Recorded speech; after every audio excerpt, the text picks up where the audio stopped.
first of all, thank you very much for coming. As I understood, you insisted to meet our group, not necessarily formed by independent experts. For example, I am not considered myself as an independent observer. I am engaged in a fight, I think, for the truth against this establishment, these political elites, which you could find here in Moldova, which is part and parcel of oligarchy, or you could call it globalized elite, Soros, and so on.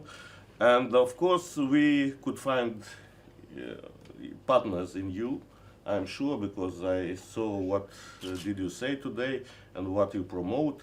It's not accidental that some of you are included on the list of fake observers.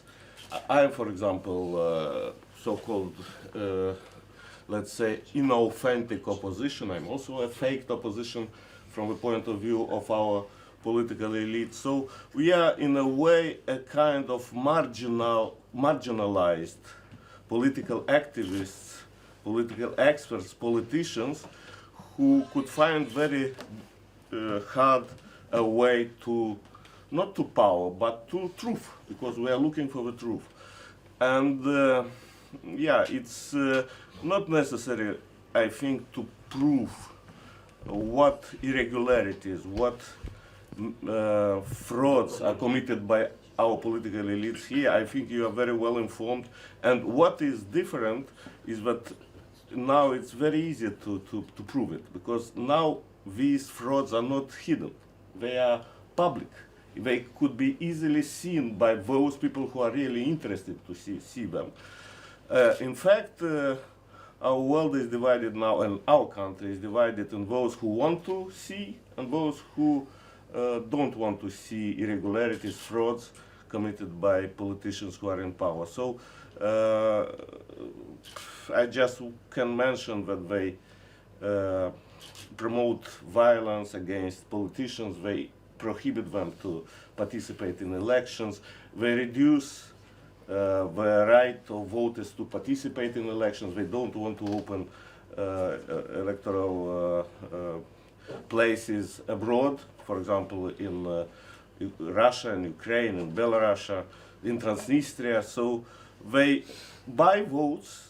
Very frequently they buy votes by legal means, of course, by giving gifts to people, to students, to school children, officially by promoting loads before the elections. With 2 weeks before the elections, they gave 1,000 lei to each family who has children in the schools.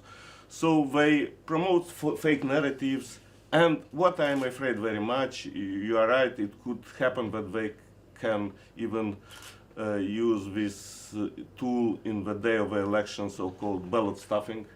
It's also very dangerous that we are expecting that in diaspora abroad, especially in the European Union, they would try to rig the elections by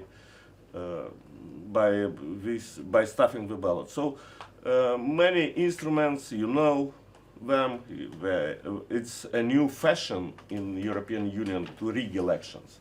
So, your colleague Eve told us about Romania, we know very well this example.